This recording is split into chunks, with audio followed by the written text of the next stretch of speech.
All right, it's time once again for man therapy. Kyle, how we doing today, dude? I'm doing good. It's a nice day. Yeah, The week was good. Today's nice. I'm looking forward to the weekend, so I'm good. How are you doing? yeah. I'm doing okay, man. I like there are weeks, I don't know. I think in the last episode I talked about me at times being overly optimistic, but I had one of those moments, was it yesterday or the day before? I think it was Wednesday, where I was woke up in a bad mood, and then I heard a song that I hadn't heard in a while, and it Mhm. made my head start bouncing, and I like started dancing in the kitchen, and it was Okay. crazy. Like it changed my entire day, dude. Yeah. You know what? I actually really like that you have that capability. Yeah. I love your optimistic default setting. I think that's cool. I purposefully try to be influenced by positivity. If I'm in a Yeah. negative mood, I will let myself notice something or someone that's like upbeat, and then I'll Yeah. purposefully just like piggyback off their energy. So I like people like you. For the listeners here in our town, there is you have a title in this town, and it's the nicest man in Swisher. No, I didn't know that. Dude, yes. I mean, Uh-uh. I didn't even know who the hell you were when I moved into town. And we're driving around in the golf cart or we're walking somewhere, and I just see this dude wave at everybody. Like, you wave at everybody, you I smile at do. everybody. And I'm like, and then you have to meet this guy because you're like, is this dude crazy? Or is he actually just a really nice person? And Yeah. I'm glad you're just really nice. Oh no, that's really funny. I didn't know that. Oh, that's awesome. Yeah. Yeah, it's a little bit embarrassing, but I also like it. Now, no, now you're gonna start mean mugging everybody. Yeah, that's right. I'm just gonna start glaring and like throwing people off. I'll probably start having meals delivered to my doorstep and like people Start checking putting in your on me then. start putting your hands up and being like, "What? What? What? What?" Oh my gosh. No, then I would just start laughing. Oh, that's funny. um, Yeah. all right, remind us again how long you've been counseling for. I've been a full-time psychotherapist for about 14 years. Okay, all right. Yeah, and the first 5 of that, I was a registered play therapist and worked primarily with kids and families. And then I had to navigate away from that because it was just too heart-wrenching for me. Yeah, It's too hard seeing the stuff that kids have been through, and then and working with the least powerful member of the family is also really hard, and yeah, yeah, it's rough. yeah. I believe that, dude. I got a soft spot for kids, man. Like, Mhm. I think that's why I like coaching so much. But at the same time, when you're involved in coaching and all of that stuff, and we're going to get into this here in a little bit, but um you get to see how good your life has been as when you were a kid, and how good your kids have it compared to some of these other kids. Like if you Yeah, get to meet their parents, or if you, I don't yeah. know, you get a little bit more of an insight into their life. It's like, damn, is all I got to say. Oh, yeah.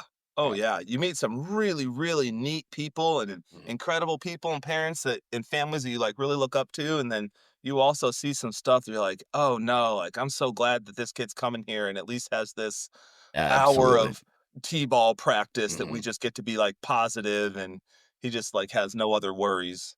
Yep, exactly.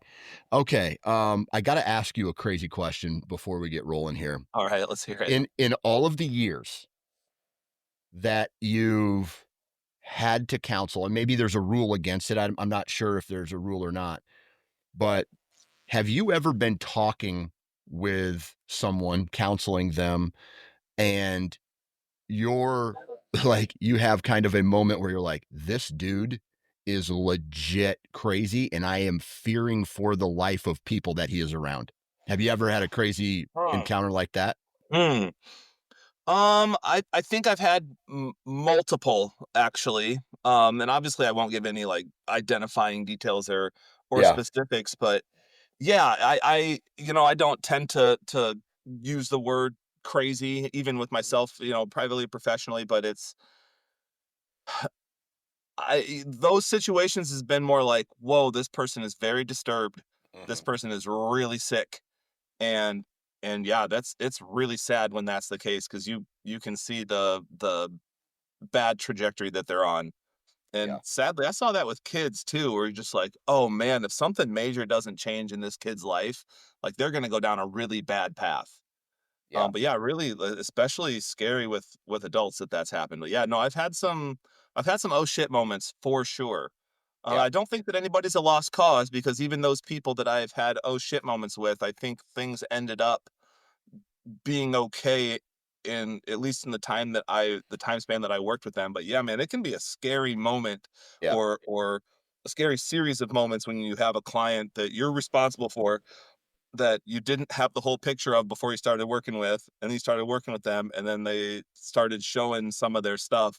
And for like the average person going to counseling, like I'm not talking about you, like don't worry. I think a lot. My fear is that people that go to counseling would hear a counselor talk about their clients and be like, "Oh my gosh, like Yeah. he's talking about me or he's talking about somebody like me." Like, no, no, no. I'm talking about like the major outliers.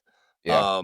The average person, actually in my experience, the average person that comes to counseling is like really pretty darn healthy, just trying to do better in life or getting through like a legit difficult situation or has some real stuff from their childhood that's affecting how they've grown and how they operate in the world. So no, the average person in counseling, that's not who I'm talking about. Yeah. I'm talking about the total curveball that's like, whoa, I wish I had another person in the room with me right now to like Yeah. double check that I'm like doing everything that I'm supposed to be doing to make sure that this person and the general population are okay. Yeah. Dang. Yeah. Because there, like there are some people out there who I don't know, man. You kind of wonder what life inside their walls of their home is like, right? Whether they're single or, or a kid or like, cause man, I've coached a couple kids where some really bad things have happened in their life. They act out. Their parents, like one of the parents, is usually a good parent who is the reason that they're in the activities that they're in, and they're Mm, mm, trying their hardest to make their kids better, whether the other parent is involved or not. But yeah. you can see signs of like scary, really scary, violent behavior, and it's hard. No, like I come from an old school coaching where it's like, shut up, sit down, do what you're told, blah blah blah. And with kids like that, man, they just do not react to that kind of coaching. Yeah. Yeah. So Well, what tact do you take? Actually, let's zoom out a little bit and talk about the idea of coaching your kids generally speaking. mhm, Did you did your dad coach you? yes, And did you always know you were gonna coach your kids if you could, or did you get thrust into it, or what was your path to like and your kids are little, and you've yeah, been coaching since they were really little. So yeah, yep. I'm curious about your path of getting into coaching your little kids. That's a good question, and I want to hear yours as well. Like for me, it's two parts, and one of them is going to sound extremely arrogant. Part number one is yes, my dad coached me in baseball and flag football when he was a kid. And he coached me all the way up until it was time to get into actual school sports where the school would provide coaching and things like Right. that. Um, Outside of that, um, he was a good coach. Like he was good. He was probably a little too patient, just like every dad I feel. He was hardest on his own kid. Yeah. Yeah. We've You all know seen what I that mean? play out. Here's a funny story. I believe the last year I played baseball, my dad or little league baseball, we butted heads a lot. And so I played on a different team and he coached a team, but I was on a different team. Yes. Oh yeah, I So can see it. and so I knowing now, like I used to look at that and be like, Jesus, he didn't cater to me or whatever. But I was probably an asshole to him. Yeah. And I was one of those kids who probably, oh, this is my dad. I already know all this stuff, and like interrupted him Mhm. all the time instead. So it was probably extremely frustrating for him to coach. But Yeah. number one, I like sports. I like coaching. And the arrogant part is I feel there is a specific way to coach kids from building the fundamentals and the foundation of any sport and then building on that so that when they do get to high school or middle school or whatever the case is, they have they know where the foundation is and they can always resort back to the foundation of whatever it is they're doing. And so Yep. I'm very critical about who is coaching my kids' sports. Like, for example, my oldest son, like baseball, there's so many intricacies in the sport of baseball. If this, Oh, yeah. then this, if this, then Oh, this. yeah. It's a hard And sport so, for little kids to learn. exactly. And so, my youngest son, he's young.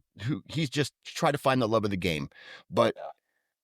with my oldest son and my daughter who's in wrestling, they're all in wrestling, but my oldest son loves baseball and my oldest daughter is really into wrestling. So there's a fundamentals that have to be learned before you can build on any movement or Right.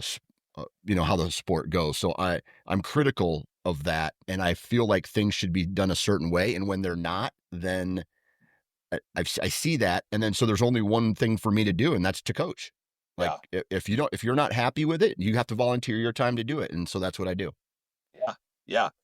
Amen to that. Um, I'm not saying that every parent should coach and not Hmm. everybody has to coach, but man, I think if you have an inclination that you want to do it, and also I think it's a really good thing to get out of your comfort zone.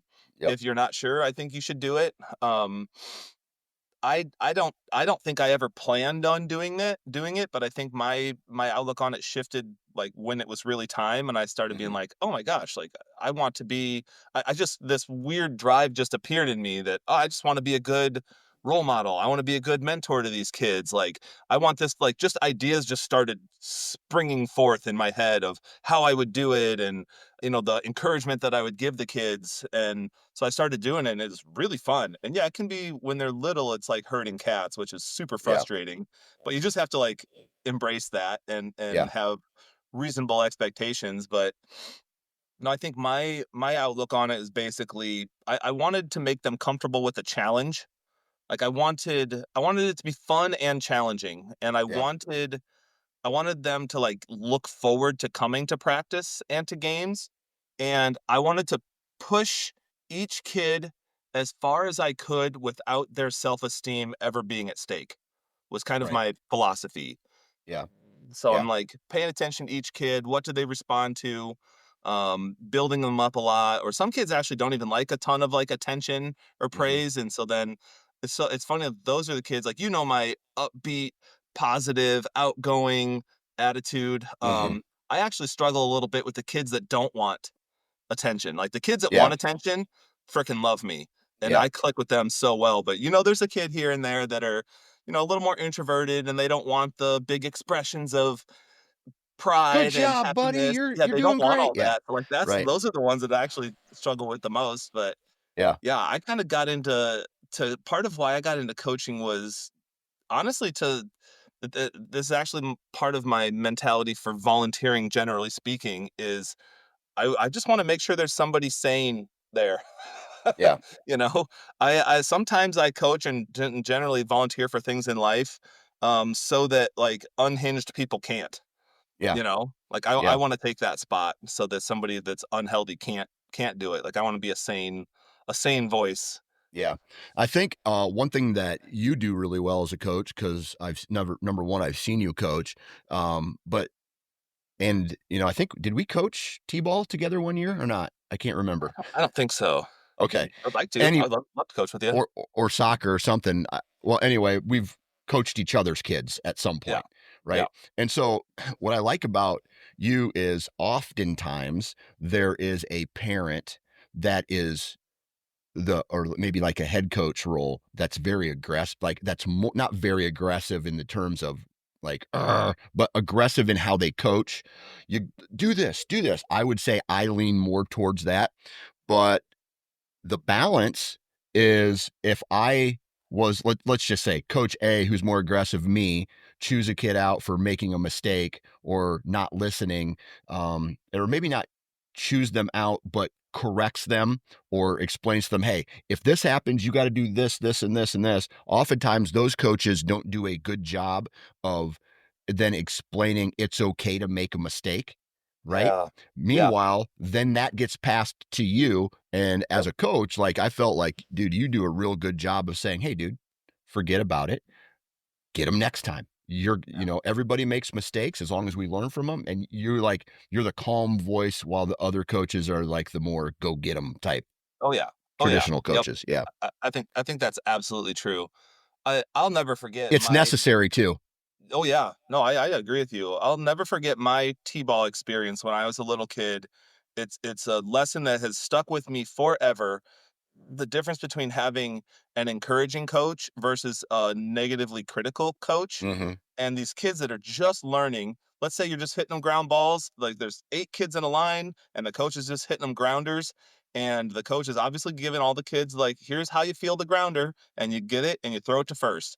And if the ball goes through a kid's legs, if the coach has this big display of like frustration and irritation and chews them out, that kid feels so embarrassed Mm-hmm. and so ashamed that they tighten up so much, they go to the back of the line, they are terrified for their turn to come up again. Yeah. They're seeing the kid in front of them go, and the kid in front of them go, and the kid in front of them go, and they're starting to get closer and closer to it being their turn again, and they're just freaking terrified, and that breaks my heart. Yeah. I absolutely hate that. I have no room for that in my life and no patience for that in Yeah. coaching because that poor kid is now terrified to play a sport that should be super fun. And Yeah. and actually that kid is now a lot more likely to just make another mistake, which is just going to solidify that he feels like shit about himself Yeah. versus the coach that does care about performance and is trying to teach the skills. But when this little kid messes up, you don't have to rub their noses in it. Right. That's like it's all building. It's just constantly building. Yep. So that's a Absolutely. thing that I've kept in mind my whole life, and that's actually a metaphor that I use in my counseling really often. It's like, hey, which type of coach are you? And I apply that to everything. So like, which type of coach are you to your spouse?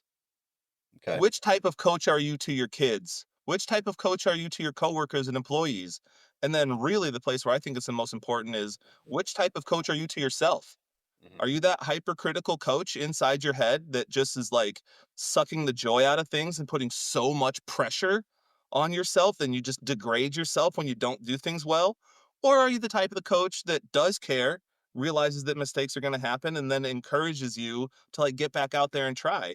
Because Yeah. man, that the kid that gets encouraged when they make a mistake and the ground ball goes through their legs, but if you build them up and remind them that you believe in them and that you think that they'll figure it out and they'll do better next time, they're looking forward to their turn coming up again. Right.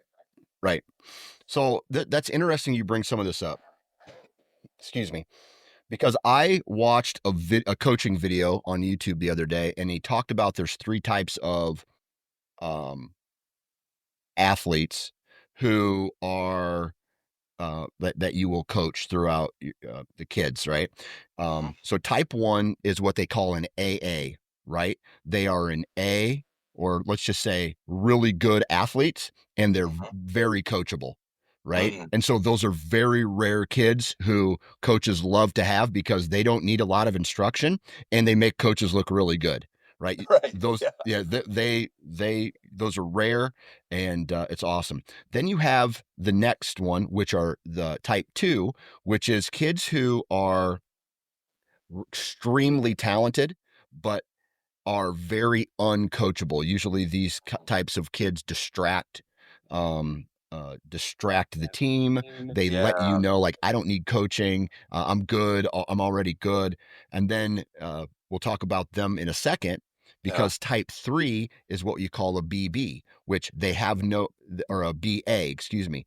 They have no talent, but they are extremely coachable. And what you Ah. see is this BA then eventually surpass AB type 2 Yeah, because and they're the ones that will turn into the AA because they want to learn and they have a drive to do so. And so yeah, those like I would rather have a kid who sucks at sports on my team but is extremely coachable yeah. over a kid who is a distraction but extremely good. Because Totally agree with that's a that. good coach's job is to make somebody better to the point where they believe in themselves. And so Mhm. I don't know. I don't know what that has to do with my coaching style. I just know that that was an interesting fact I pulled up about kids and how they maybe react to positive or negative reinforcement. Yeah, yeah. No, I love that. Um, hmm. Yeah, I think that's the curse of being gifted a gifted athlete. I'm using air quotes for people who can't see. Yep. The curse of being a gifted athlete as a little kid Yeah. is that you get away with not learning skills. Right. That if your kid is like crazy fast and they play soccer, they're just gonna boot the ball down the field and then outrun everyone to it. And that's Yep. not a skill. That's just you're just faster. And At the time. Yeah. the second that you're the 7-year-old in the 10U league, the 10-year-olds are gonna be able to run as fast as you. A slow 10-year-old can run as fast as a fast 7-year-old. So all of a sudden Yeah. your little trick of being faster than everybody is neutralized. Right.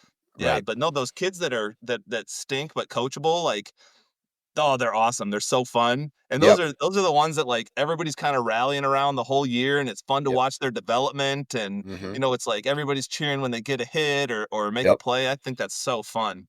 Yep. But that it makes me realize though, so that AA, athletic, coachable, AB, athletic, much less coachable, BA, not talented, not very Yep. athletic, but very coachable. So man, those ABs are probably the place that require the most purposeful coaching. Hmm.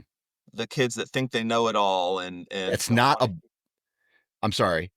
go. They don't need the AB kids.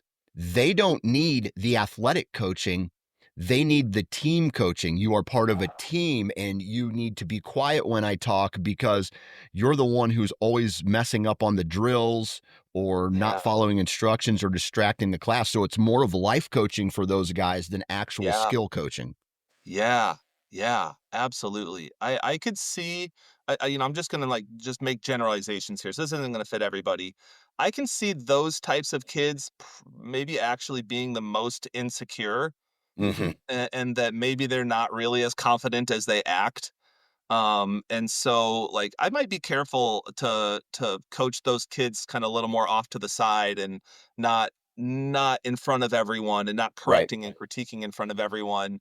I might connect with those kids a little bit more outside of practice, before or after practice. I might try to get in with their parents a little bit more to be encouraging of them. I think those are when I used to be a registered play therapist and work with kids for years.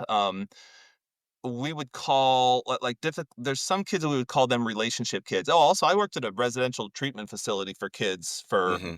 3, 4 years, and these are kids that were court ordered out of their homes because their behaviors were so bad.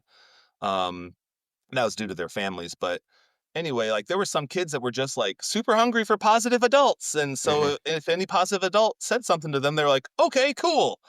Yeah. Then there were other kids that like no matter how cool you were to them, they weren't gonna like follow directions and they weren't gonna toe the line and they were gonna fight you at every step. And we called those relationship kids. And what that meant was those kids were not going to listen to you just because you're the authority or just because you know what you're talking about. You had to build a relationship with them. So Hmm. you had to try hard to like understand their interests and get to know them and befriend them some and really withhold like criticism and negativity because they're so sensitive to that it push them Yeah. away. So yeah, that's a really good point that you made about the AB kids being the way that they are. I think those are likely relationship kids that you may maybe say, okay, baseball's kind of secondary here. Yeah. Let me like get in cool with this kid and let them know that I actually give a shit about them and that Yeah. it's not only their sports performance. Because a lot of times too, I think they're their self-worth is tied to their performance, Hmm. so they're good at something, then they play well, they think they're awesome. Any criticism could be a hit to their ego, Yeah. so they're not the AA kid that's like, "I just love this and tell me what I can do better." Yeah. They're like they think they're good when they do well, they think they're bad when they don't do well, so if you criticize them, then they think they're bad.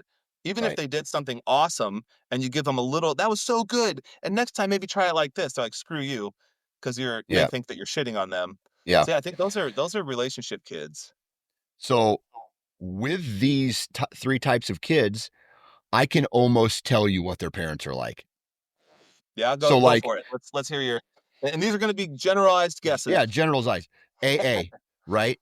Mhm, Maybe very supportive parents who have played the sport and are just good, solid parents. They do it right.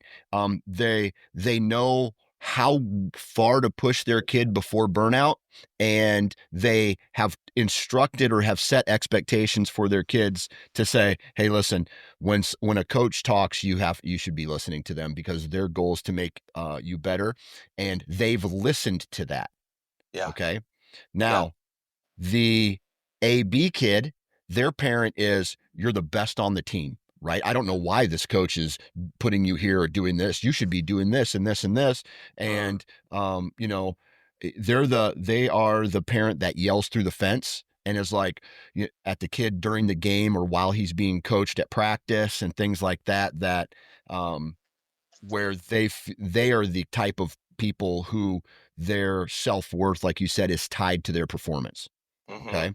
And the parents celebrate them in positive games where they've done great, but really drag them down when they make mistakes. mm, Okay. mm, BA kids, they're some of the coolest parents because they just basically pass their kid on to you. And they're mhm. like, you got them for an hour. Here you go. Like, like Yeah, they probably don't play sports. I will say this, those BA kids who are the most coachable, but the bad, I see them falling in love with the sport more because their parents haven't pushed them in any direction. Their parents are just like, "Hey, man, you want to play baseball this year? Yeah, let's play baseball. All right, here we go."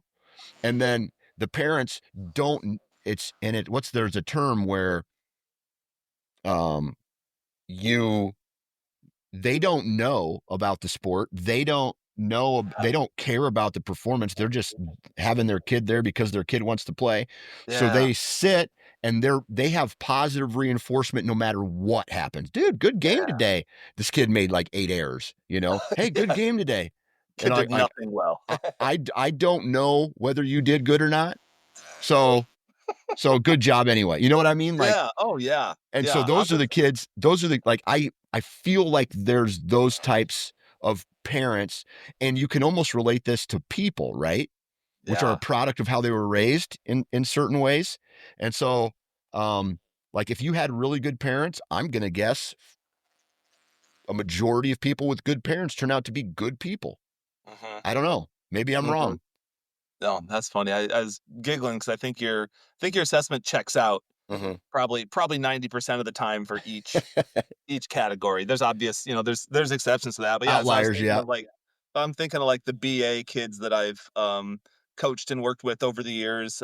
Yeah, their parents are just sweethearts, Yeah. a lot of the time. Yeah, the They're the the snack AA, moms. yeah, snack moms and just like just so happy to be there, and yeah, Yep. they're not critical of you as parents. Those are probably the parents that are like literally thanking you after every practice Exactly. and after every game, and Exactly. yeah, that's Ex- that's funny. And Yeah, so the so AA parents are probably the most secure and the less needy people, generally speaking. The AB is still the tricky zone for me because, like, they might not. I do think a lot of the time, if a kid's going to be an AB kid, it's likely that their parents are like reinforcing the outcomes and not the process. yeah. Wow, you did good, and not like, wow, you worked hard, or getting on them if they make mistakes. But I can also see other folks in that category, like maybe their kid is just kind of a little hard to deal with, or the parent is kind of like a little insecure or unsure of themselves. And yeah, so I think those maybe could even broaden, like maybe those are kind of like relationship families, because I think Hmm. I've seen parents be a little like panicky to like demonstrate that they care and that they're trying to like, that they're trying to show that they want to motivate their kids, but they're really not even sure how to do it either. Yeah. And maybe like to give them grace, there's a good chance that maybe they care a lot and they're trying hard, but maybe they didn't have the super supportive, super secure parents, Yeah. show them how to do it. So maybe we can extrapolate and say those are relationship families and not just relationship kids. Yeah. Maybe Yeah. we should be partnering with those families more. Yeah. Yeah, and maybe having a conversation with the mom or the mom and dad and the kid at one time, and just be like, "All right, so here's what I would like to see from you throughout the Mhm. next couple practices. Here's what Yeah. you've done really good. Here's what you need work on." And I think if Yeah. we can accomplish that, but then I'm always afraid if you do that, that then the parent, if it is an aggressive parent, turns back on him, and the car ride home is just a browbeating. You know what I mean? Yeah. Right. Right. And you can say that to them explicitly, like, "Hey, I don't Yeah. want it to be that."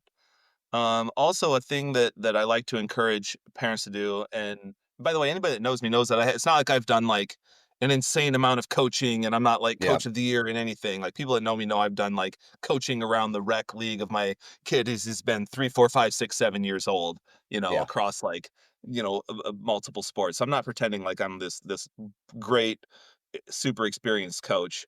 Yeah. But when I have given, tips or pointers or encouragement to parents, I will encourage parents to build kids up and encourage their kids based on attitudes and behaviors rather than results. Hmm. So like I like, hey, teach your kid to try hard. Encourage your kid Right. to try hard. Praise your kid when they're trying. Praise your kid when they put in good effort. Praise your kid when something doesn't go well and they bounce back. Hmm. Don't praise or tear your kid down based on if they did well or if they made a mistake. Like Yeah. forget about that basically, which is really hard for parents to do sometimes. And Right. then just super hardcore focus on what was your attitude like? What Hmm. was your focus like? How did you bounce back when you made a mistake? Did you turn into a total asshole when you did well? Right. you know? Yep. So yeah, focusing Absolutely. on the attitudes and behaviors rather than the results are I think is a really good place for those parents to go. For all parents Exactly. to go. So all people are not the same, right? Hmm. You know what I mean? And so personality when coaching and how you coach a kid, for me, is the biggest struggle that I have. And Mm. matching a coaching style, because I'll be honest, I think a really good coach can change his style based off of the person that he's coaching, right? And Oh that's yeah. something that I struggle with. At times, I feel like I'm a blanket statement coach, where I Mm. try to coach everybody all at one time. But Yeah. these kids have personalities, and they all have buckets, or I don't know what, Yeah. like ranges of tolerance, I'll say. Yeah. Yeah. Some kids, you can lay into them, and it's what they need, and that's how they react positively to that. And then you have other kids, if you do that the same, they freeze, they Mhm. retract, and they are afraid to even attempt next time. Yeah. So I know that the thing that I'm trying to become better at as a parent is uh or as a coach and a parent, is to try to do things and say things on an individual level, but also at a team level. So that's two completely different coaching styles based on the personality of the kid that I'm trying to coach. Yep. Yep. I love it. I hear that you're being purposeful. You care enough to be purposeful as Yeah. opposed to like, "Oh, just do what I do and I've put no thought into it." Yeah. Yeah. That's good. I appreciate you as a purposeful coach. And I think you'll you'll continue to grow as a coach as you do it. Hmm. It's super neat to start out, with your kid and they're 3, 4, 5 years old playing t-ball, and you're like, I don't know, I know the basic rules of this stuff, and I've Yeah. never coached before, but let me just try this. Like you kind of grow with your kids Hmm. when it comes to coaching. I think that's Yeah. super neat. Yeah. I also had to chuckle. I just a thought I didn't share earlier. It made me laugh when you said that your dad just straight up coached a different team. Yeah. He just put you on a different team. Like, my son's awesome. I love him to death, but he's like I've taken a step back here and there in coaching him because there was a while that he was like hanging on every word that I said, and then it kind of turned that he's like he wouldn't hear it from me. He would hear it from every other coach. Every other coach could coach him. He's actually Mhm. I'm really proud of my son that he is definitely coachable and Yeah. like respectful to coaches and wants to hear it. But when I would say it, he'd say, "Oh, I know. I already know. Don't tell me." My And I was like, oldest "Oh son is my just gosh, like that. what the heck?" I would have conversations with the other coaches, and we all kind of came to this agreement of like, "Hey, will you go say this to my kid?" Or, "Hey, if you see my kid doing X, Y, and Z, will you say something to them?" And they're Mhm. like, "Yeah." And if you see my kid doing X, Y, and Z, will you say something to them? And so we would just like we went with the flow. Like Yeah. wasn't trying to force my kid like a power struggle thing. Like you will listen to me because I think a skill in coaching is being really savvy about how to figure out how to get it done. And Yeah. so, you know what? If I can just like plant a bug in another coach's ear to go say something to my son, yeah, I think that's a good way to do it. So it just made me laugh Yeah. that you're on just a totally different team than your dad coached. Yeah. It was weird because he had to go coach a team and then had to take me to practice and Yeah. sit and watch. Oh So, yeah. Did you ever play against your dad's team? oh yeah. Oh Oh yeah. no, that's so funny. Yep. Yep. And I think one time he had the pitcher throw at me. So I We're gonna send a strong message to this Johnson yeah. kid. Hey, Basketball give ain't it playing. yeah, give him some chin music here and see how he responds to that. Oh no, that's so funny. Oh, do you know if you ever beat him? Did your team beat his team? I can't remember. I Oh, can't that's remember. funny. Uh Have you ever, in adulthood, have you ever talked to your dad about it or reflected upon childhood years and sports and stuff? kind of.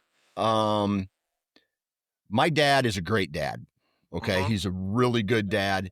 He lives on a plane of never extremely angry, but also never extremely happy, right? He lives Mhm. in a lane, okay? But when it came to sports, within that lane, I can remember like I literally crushed another like when I was playing defense in football for a high school game. I felt like I single-handedly won that game. Like I was just blowing by the offensive line. I was getting tackles. I had an interception. I had a fumble recovery and like just destroyed the other team. At least that's what it felt like. Yeah, Now, yeah, that yeah. was 25 years ago, so maybe I got I bet it's one a couple of tackle. Yeah, one tackle and thought I was the shit, right?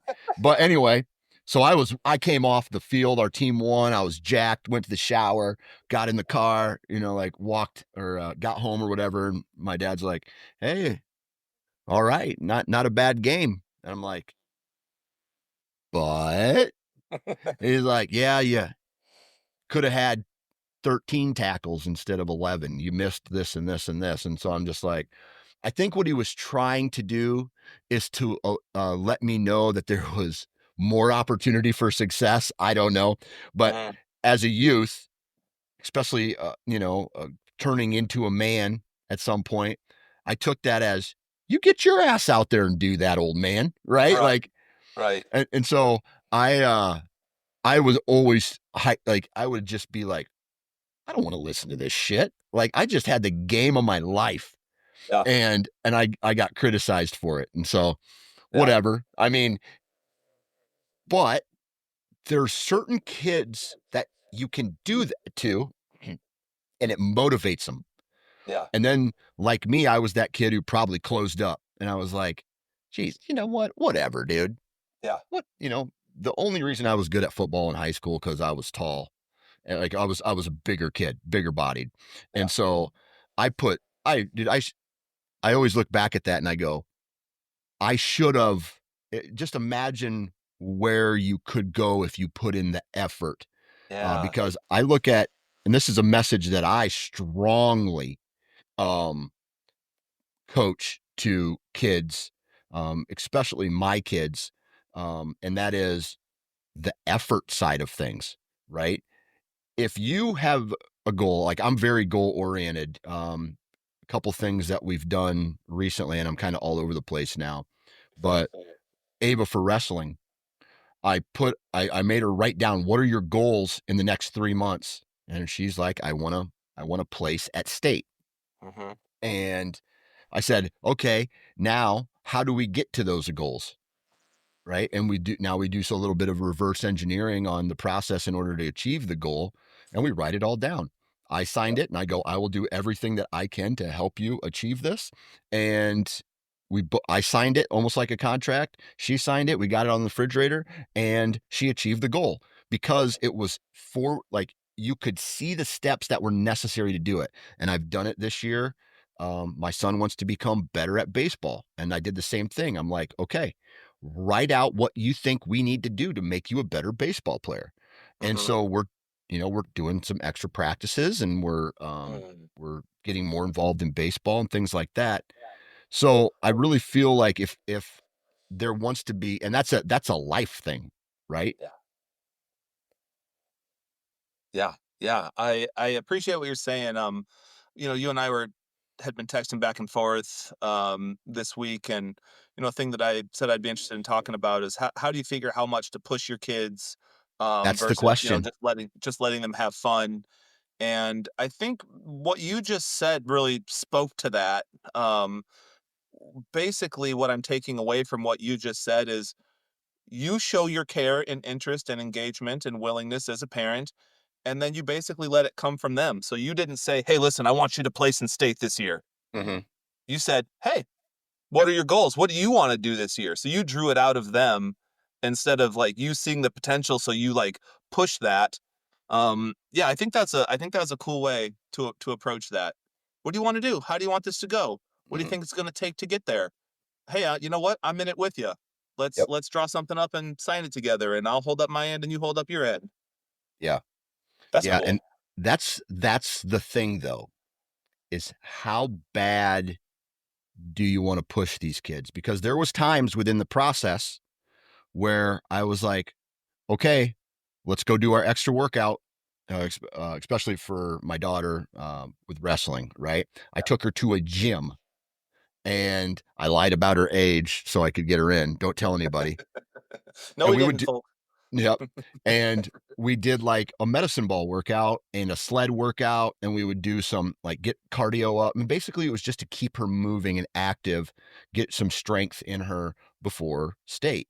Yeah, And so when she didn't want to go, I would say, I would just kind of not really push her, but I would say, look at this contract that you signed, right? Do you feel that if you decide to stay home and not do anything, it will hurt or help your chances of achieving your goal?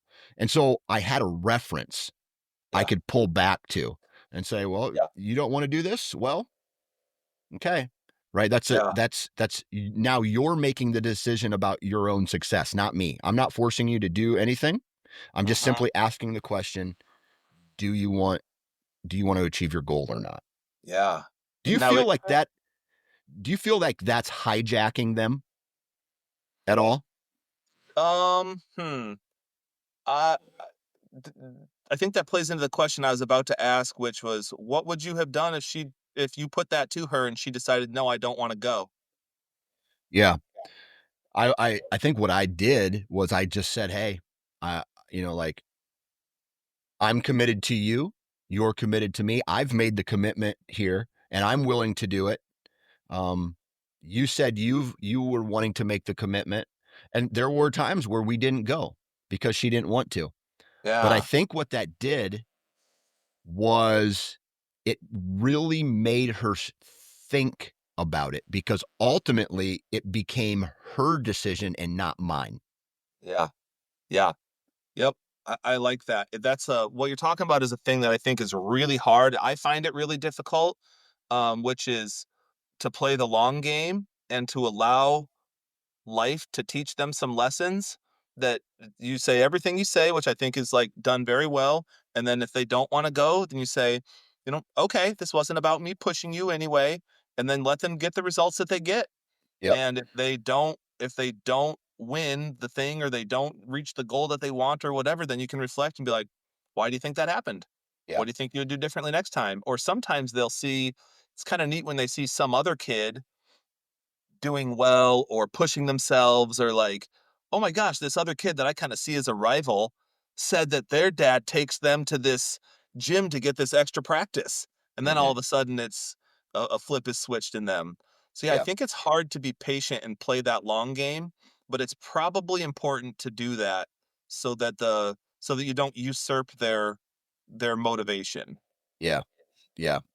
Hmm. Let me ask you a question about like parents and children.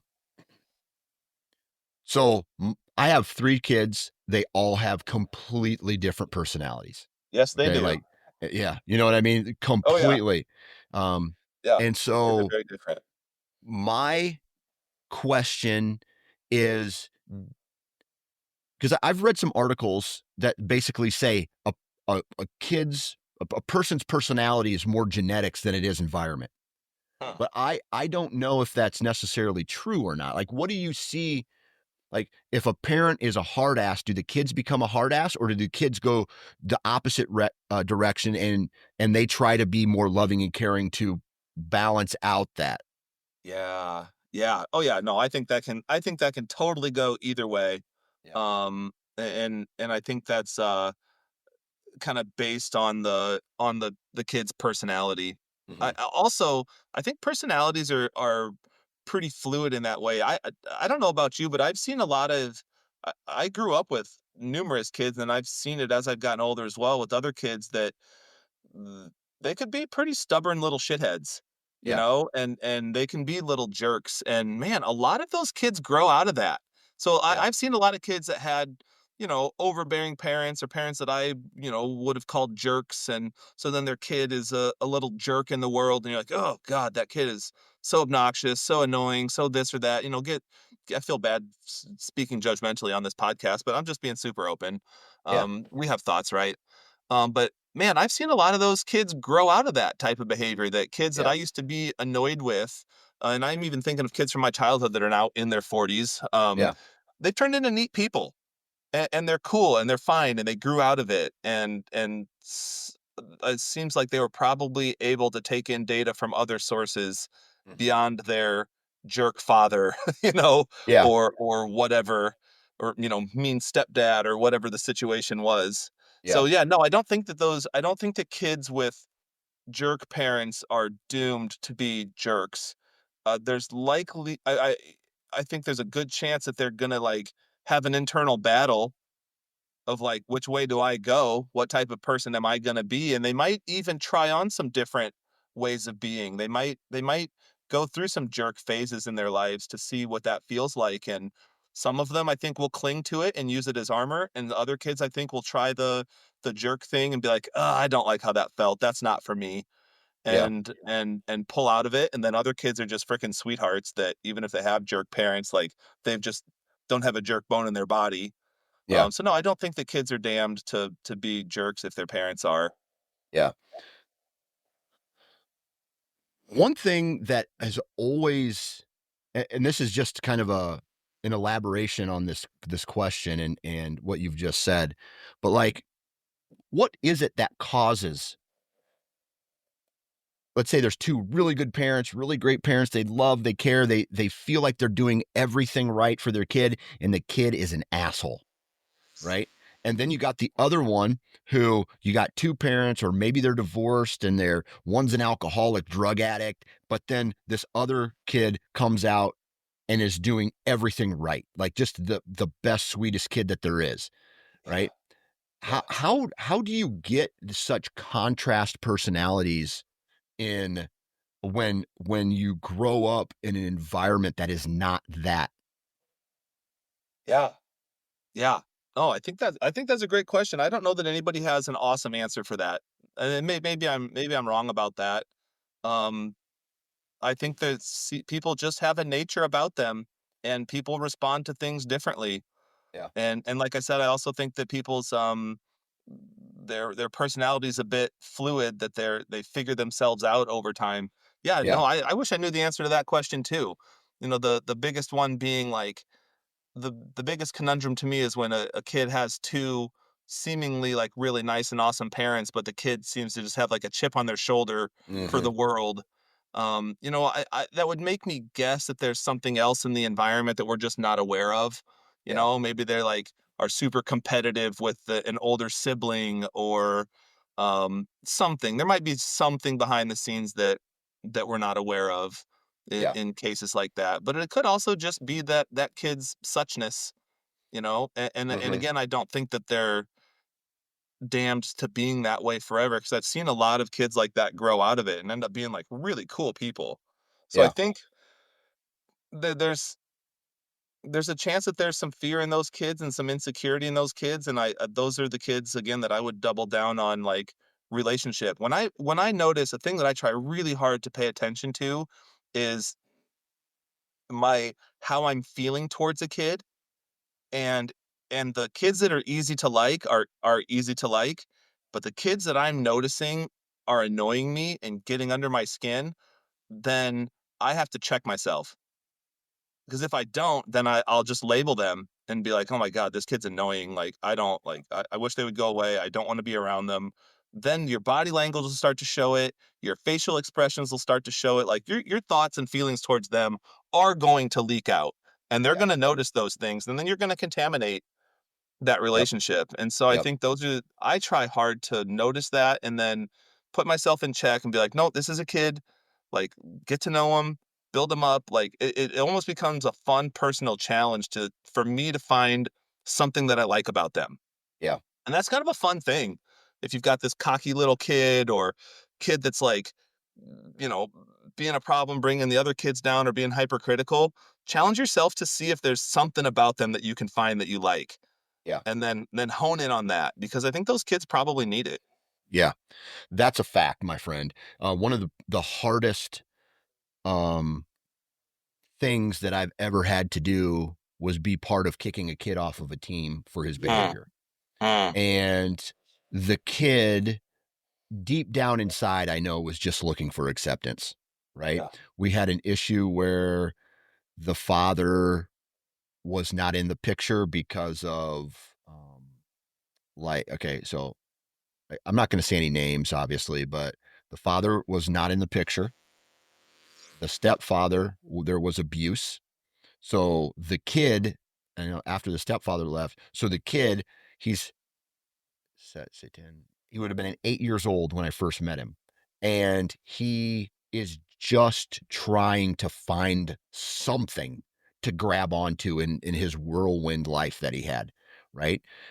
Because everybody that is supposed to love him, right, as far as a father figure or something, is not there anymore or is doing bad things to him. And Mhm, it's messed him up in some way, shape, or form. And I don't, maybe that's not a mhm. fair thing to say, is messed him up, It's but affecting him. it's affecting him. There you go. Yeah.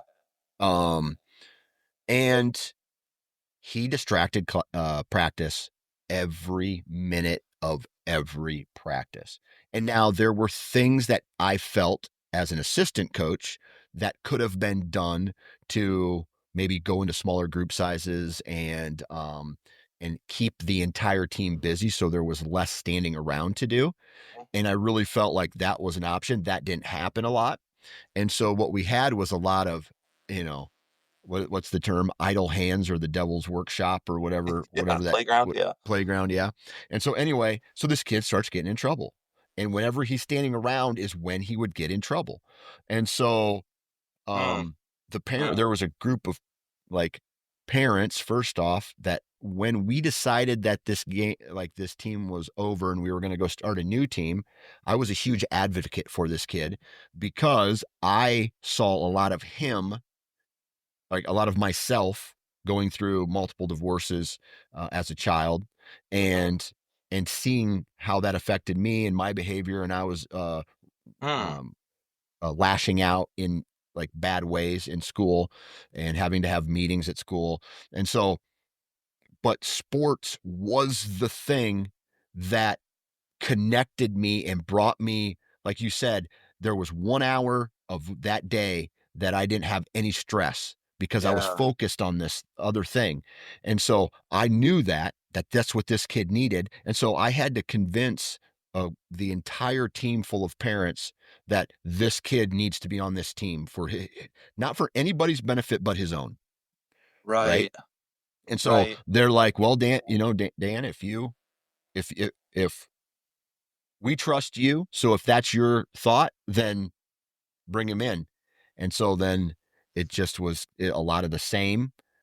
I was the person who was trying to, it was almost like I was coaching one person a lot of the time instead of Yeah. the team.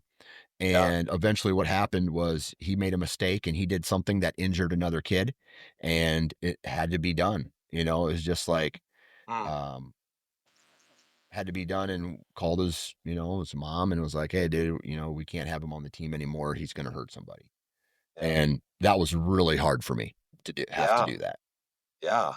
Oh, I bet. What were some of the feelings that came up for you when you had to do that? Like I just abandoned a kid, right? Because no matter what we say, how that kid felt was this. He felt they don't like me. His behavior didn't register for him, Yeah. right? Because if Yeah. it did, he would have changed it, but didn't. So he thought what he was doing was right, to maybe trying to be cool, to try to find acceptance. And what we did was just like any other person, any other father figure in his life, we've abandoned him now. Abandoned him, Yeah. right? We've Yeah. said we don't want you anymore. Goodbye, right? And so I'm guessing that kid went through a lot of internal like anger and sadness and fear, all these things that kids shouldn't have to feel when they're going out for a team sport Yeah. because of, you know, uh, outside, outside actions that were done previous. So I felt really bad. I felt that was probably the worst day in all of my coaching experience that I've ever had. It sucked. Yeah. Yeah. No, I'm gonna say this. This just hypothetically, what would you say to this kid if you thought at some point he was gonna listen to this podcast, which I'm sure that he never will, but like what sentiments would you want to leave him with, or what insights would you want him to know are true that are inside you? Well, I think a lot of it is that he's a good kid. He was a good kid who just had like whenever we could wrangle him in, he would try. Like he had some skill, dude. He would hit the ball. He would work, but it was just these little moments that all added up, right? He was a good kid. Most of the time he had positive, very positive energy, Yeah. but it was a switch and it's just like, dude, I don't know. It's not your fault, man. It Yeah. wasn't your fault. It's Yeah. like Yeah. if I had my way, he would have stayed on the team, right? And I Yeah. would have been able to correct, like, I would have changed the entire practice structure to keep this kid on the team, which would Yeah. have benefited everybody. Yeah. And so, uh, like, I don't necessarily want to say I'm sorry because there is a little bit of, um, the practices got better after he left. You Yeah. know what I mean? Like, Yeah. You're saying the reality, there's some reality of the situation that's also at play. yeah, and we had to have a conversation with his mom, and I told his mom, like, hey, listen, he is an anchor of this team. As everybody tries to move forward and become better, he is holding the entire team back with his behavior. And and um Hmm. and so that was hard when I was telling this to the mother. Yeah. And you could see the sadness in her eyes because she just wanted her son to be in something and accepted by somebody. And this has Yeah. been a struggle that this child and mother have been going through, what I'm guessing, as far as Yeah. however long they've, you know, I, Yeah. I don't know how long like when it started or whatever, um, Right. but, but the good news is that we saw this kid. He's on another team right now. He's Okay. enjoying the game of baseball. We had a very small conversation with his mom. She seems to be in a very good place. He seems to be in a very good place. And I really Okay. think that this kid is going to be like, um, if he keeps his head on straight, I think he's going to be able to do good things in this Yeah. world. Yeah. Yeah. So, you said that he reminded you of yourself, that you Uh-huh. saw a lot of yourself, your past in him, right? Mhm. Yeah, Yeah. and you've turned out really well by the grace of God. Yeah, you know what though? It's Pure a great luck. example. To me, it's a great example of how people can go through really, really hard things and end up being okay. And that you would Yeah. say that you know, you acted out and you were a pain in the ass at times and all of those things. And you know, now you're a great contributing member of society that has a great family and you're a great dad and a great coach and you care tremendously about your kids and you've matured a lot. Yeah. What I've hope happened is that because there's two paths that could have happened. Resentment. This kid could have resented every coach moving forward and Uh-huh. all of these things of that decision. Or maybe it was, man, if I keep acting like this, maybe it was a little bit of a wake up call. But Yeah. what sucks is that these wake up calls for some of these kids seem to be happening earlier and earlier and earlier to the point where I don't know if they can comprehend what is actually happening because they're just immature children Yeah. You mean the wake up call of like getting kicked off a team? or kicked off of a team, kicked off of a bus. Your actions, right, will lead you down several different paths if you don't change them. Right. Yeah. So Yeah. a kid getting kicked off of, let's just say out of school, right? Yeah. It's like, couldn't, well, if you get kicked out of school, now you got to go to a special school or a Yeah. different school full of kids who are just like you. And maybe what that does, it's like the Infinity Stone, the Infinity Stones. It's like the timeline stone or whatever that was in the Marvel movies, where it's like, Mhm. here's all these paths that could happen. You get kicked out of school, you go to the naughty kid school, and then you meet people there, and they pull you in with them to go down a bad path, or it's a wake up call, and you have to. And so it's the Yeah. points in life and how people react to them. That what here's an example. In eighth grade, I got invited to go on a camp out with my at the time 4 or 5 good friends that were in my grade and then one of my friends older brothers and ended up showing like was going to go there too. Well, my mom found out that the older brother was going to be at the campground too, who was like I would have been maybe a senior in high school, junior and senior in high school. Okay. Well, my mom had a conversation with some other moms and they did not let us go to this camp out. Okay. Mhm. So the camp out happens and some of the other friends that we went with, uh, they ended up going. Well, at this camp out, marijuana showed up, mushrooms showed up and and there was alcohol there. So Yeah. all these kids got high and drunk. And I'm not joking. The kids who went to um that camp out all turned out. One did so many drugs that he had MS and he died. The other one has been in federal prison for meth distribution, things like that. The other like multiple drug offenses, OWIs, like Mhm. just a path, a point where you let a kid go to an innocent camp out, someone bad shows up and brings bad things, you do those things because you might be peer pressured into it or whatever the case is, and it completely U-turned these kids' lives. Yeah. And so I don't like it's moments like that that I always think about, like with these kids' Yeah. life. Like as a Yeah. coach, am I that course correction that potentially could happen with some of these kids? So I try to do my best, man. That's it. Yeah. No, I respect that. Yep, I respect that a lot. I think it's good to have that in mind and to care in that way. I would also be careful to not put too much pressure on yourself. I think it's Yeah. probably more likely that you can provide fertile ground for good things to happen Yeah. rather than you are the linchpin of this kid's life. Uh, you know, or maybe not. Maybe I shouldn't take the wind out of your sails. Maybe you should just be keep I saving go kids, to dude. I go to, like my goal as a coach is that when these guys make the Hall of Fame in the MLB, Yeah. they're like, I just want to let you know that the biggest influence in my life started when I was on this team, and the coach was Dan Johnson, and he said these things. Like, I'm sorry, I'm just beating my chest because Yeah, my that's right. goal is to be the most influential person in their Yeah, life. that's right. Yeah. When I was 5 years old, I just could not hit that ball off the tee, and Dan Johnson stepped into my life. Changed Yeah. my life forever. Oh, yeah. Yep. Yep. Absolutely. Yeah. Um, but you brought up pushing. How how hard do you push your boy when it comes to sports?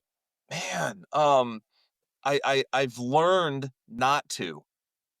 He responds. I've had to learn this the hard way from like Uh-huh. just I've stepped in the same hole multiple times and got negative reactions from him that I thought I was like doing the right thing, and he just didn't respond well to it. And I'm a little embarrassed of how long it's taken me to learn how he what he responds to compared to how I want to do it.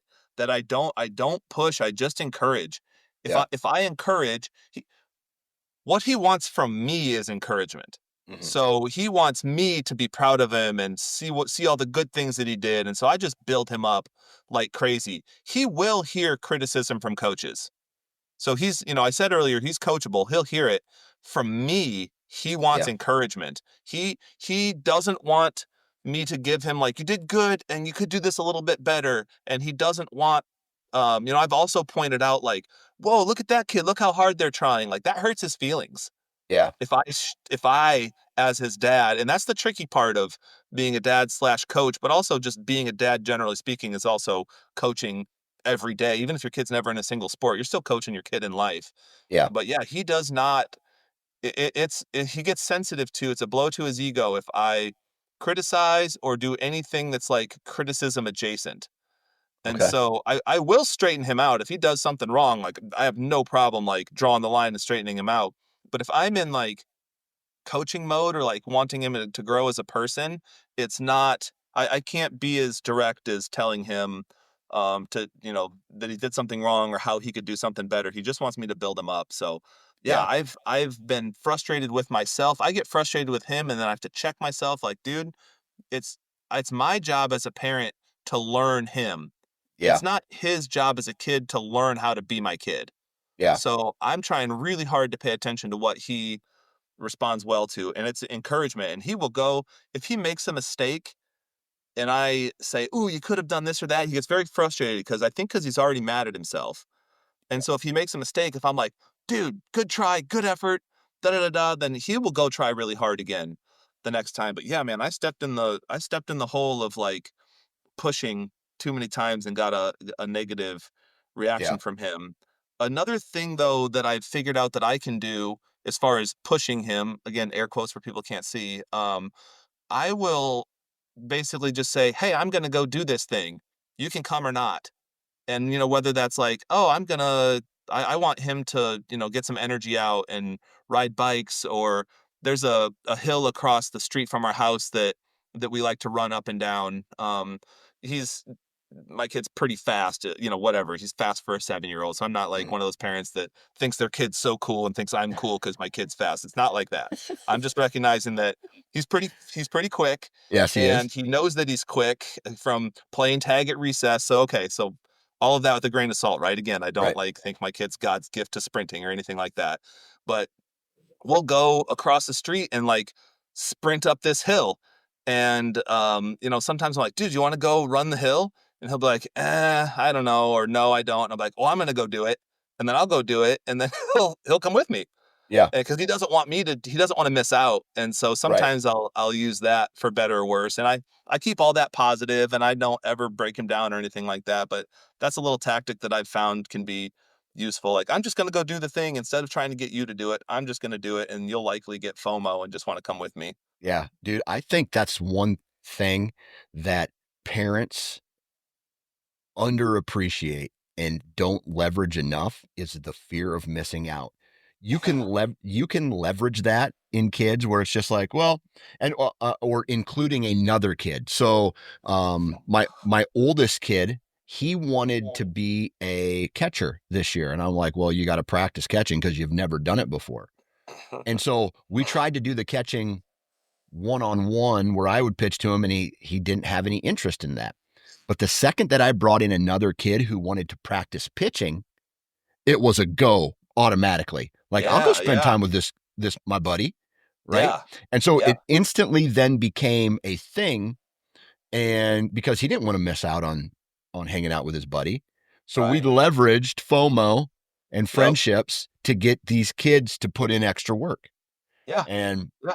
See, I think maybe that that's savvy. I think yeah, that's, too many of us, and I'm sure I've been guilty of this too, like, too many of us, when the first way we think of how to do something doesn't work, we get frustrated and throw our arms up, and I think that's playing checkers in life, and I think we should play chess, which is like, alright, what's my long game here? What yeah, are some other options? What can I do? What are some workarounds here?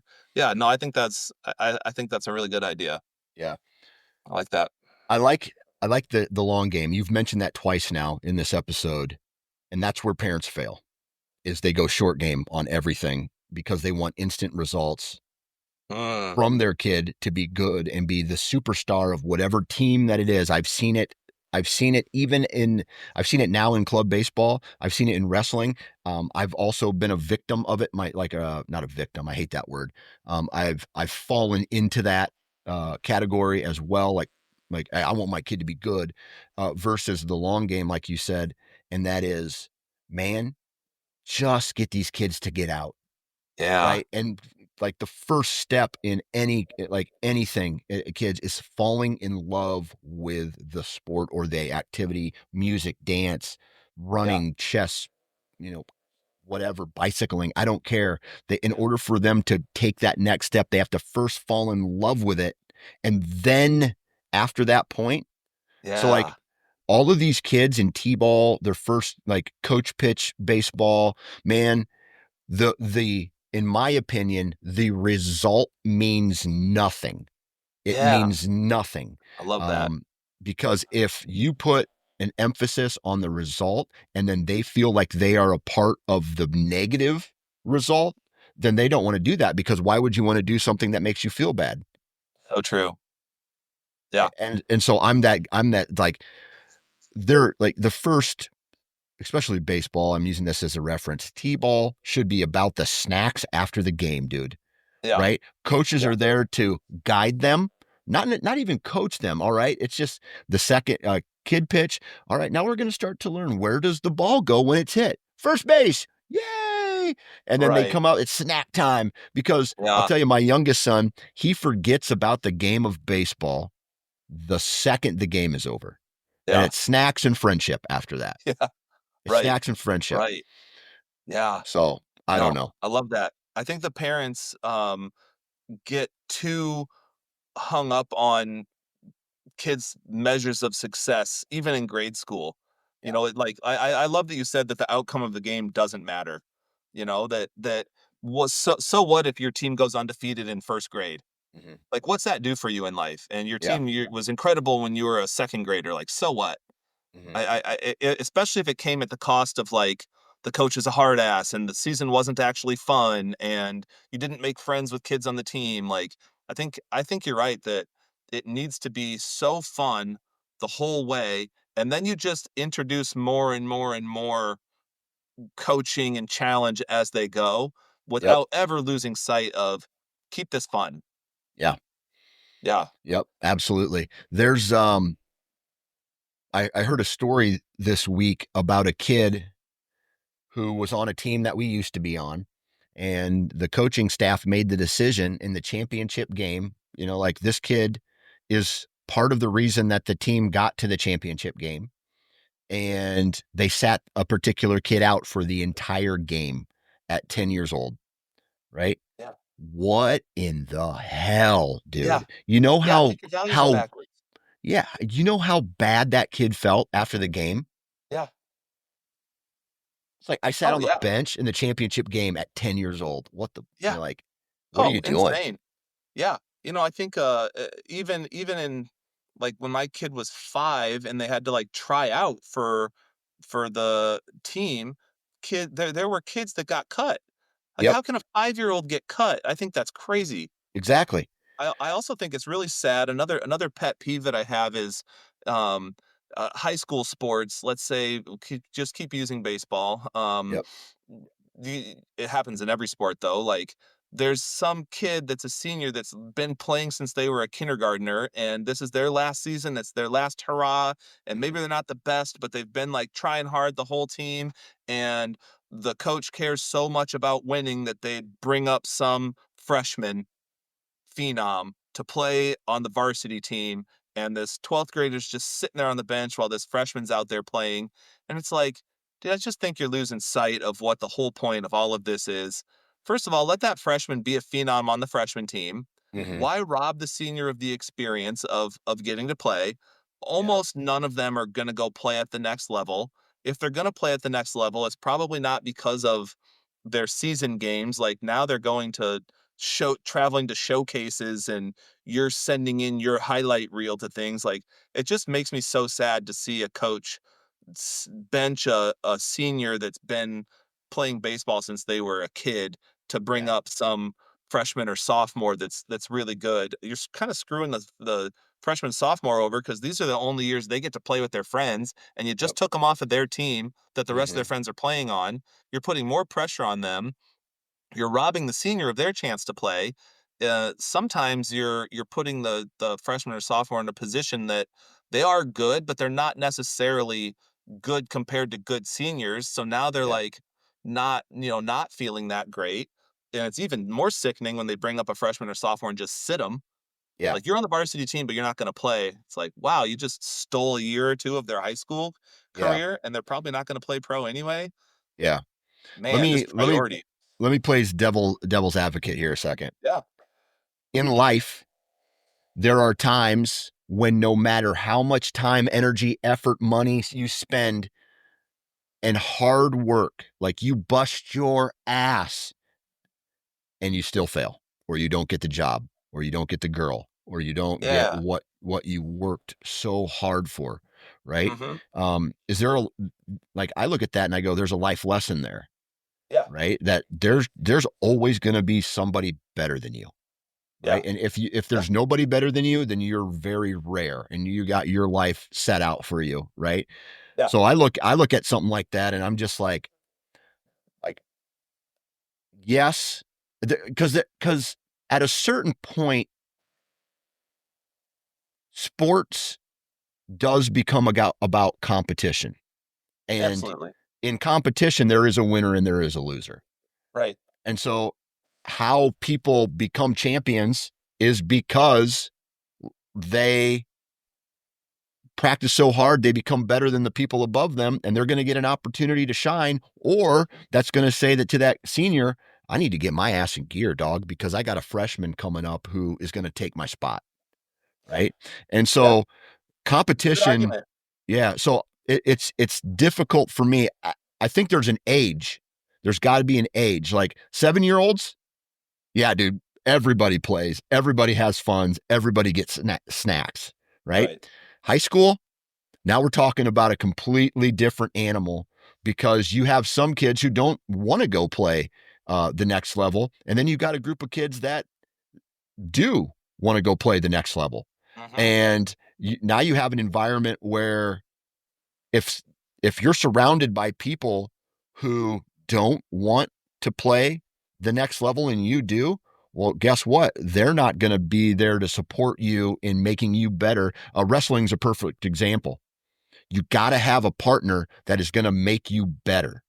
Yeah, Right? You could just have yeah, a lazy partner who you just take down all the time, but you yeah, got to surround yourself with people who want to see you succeed and are willing to work as hard as you are in order to get that. Now, I'm thankfully not there yet, yeah. because man, when it gets to that point, it starts to get crazy. Oh, yeah. Oh, yeah. Yeah. Okay. Yep, no, I appreciate that rebuttal. I appreciate that perspective. Mhm. Yeah, I think there's multiple ways to look at it. Yeah. The bad Yep. thing about sports, though, is now parents and organizations are so focused on winning that they're skipping all of these little things within a kid's sporting career in order to get the victory, right? Mm, We're like most of the time, especially this time of year, you're playing more games than you're practicing. In my opinion, that's a big no-no.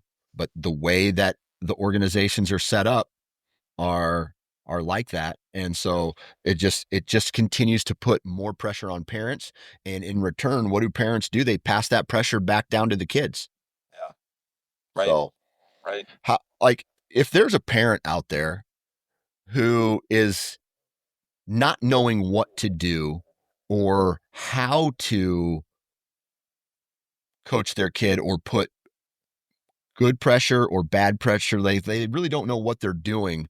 Mm. What do you like any I don't know if the word psychological is the right word, but any tips or conversations that they should be having externally or internally with themselves Yeah. or Yo, people around absolutely. them? Absolutely. The easiest most low hanging fruit is identify what you know you don't want.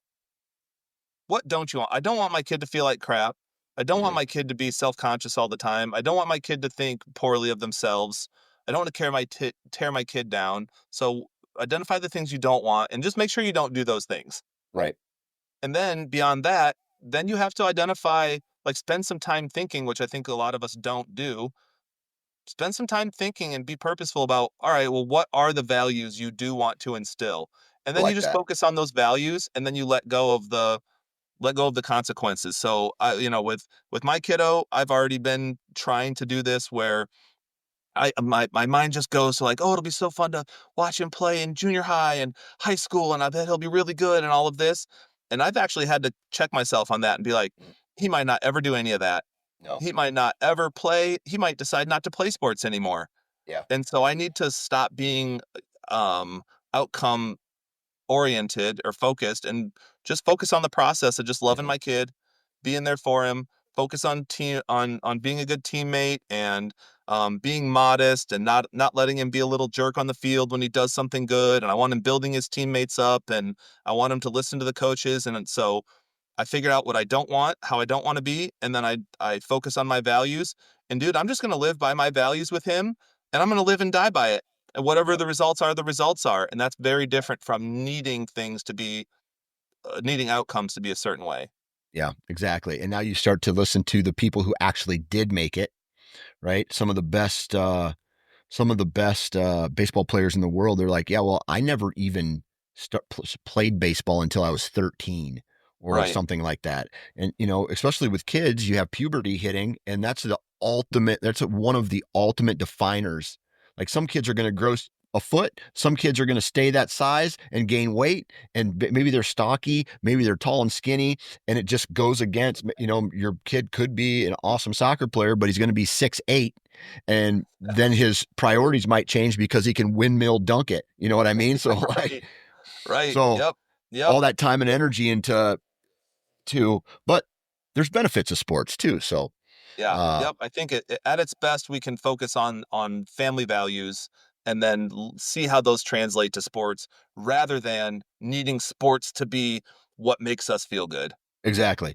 It's like a label for a lot of people. I Yeah. am the parent of an awesome baseball player. Right. Yeah. And so I think what happens is a lot of parents, I don't know. It's like, I call it the Napoleon Dynamite effect, where it's Uh, like, yeah, when I was in high school, I could throw a football over those mountains. yeah, that's right. And now I can't do that anymore. And or maybe have some regret in my life because I know when I was a kid, I didn't try hard. So now I'm going to Yeah. push all that on my kid so that he's successful to make up for Yeah. my failure. Absolutely. And we'll need to wrap up in a minute 'cause I have a client, but yeah, I think that you're touching on something important, which is like I think our hearts can be in the right place. Right. Like I pushed my kid because no one pushed me. And I Hmm. realized like, oh my God, other kids' parents were pushing them and they got better because of it. Yeah. And I think I would have been a lot better if I would have been pushed, if I would have even known that I didn't know kids were doing extra work outside of practice. Yeah. I came to practice and I worked my ass off. Yeah. And I was decent and I did fine at everything. I Hmm. did not even know that other kids were putting in a bunch of work outside of it. And so Yep. I've tried to like expose my kid to that and I've just had to be careful with how needy I am to do it. But Yeah, so now I'm trying to do it in more like fun ways rather than, Yep. hey, there's some other kid out there working hard. Gotta Yep. outwork him. Well, I'll tell you this. Kyle and I had a brainstorming session via text message yesterday. And so we have a lot of, there's going to be times where we're probably going to elaborate on the conversation that we had today. There's a whole bunch of bullet point topics that we're going to touch on moving forward. So we're set for a while, I think, as far as ideas and how we're going to approach this podcast. Thank you guys very much for tuning in. And if you haven't already, if this is the first time, you can find our podcast on iTunes, Spotify, and anywhere else that podcasts are downloaded. Outside of that, I think we're going to try to launch I don't have a specific day of the week quite yet, but I think the goal is going to be Mondays. Mhm. Um, I know that whenever I need therapy, it's usually after a weekend. If I ever need to, Right. need to talk, God, this weekend, so, Right. um, go to iTunes, leave a 5-star review, tell everybody how much you enjoy this podcast, share it with your friends, and anything else before we shut it down, Kyle? I appreciate you, man. Thanks for sharing your thoughts and being vulnerable and being transparent. I really like learning from you, and I really respect you. All right, I appreciate it, man. Until You next bet. time. Thanks.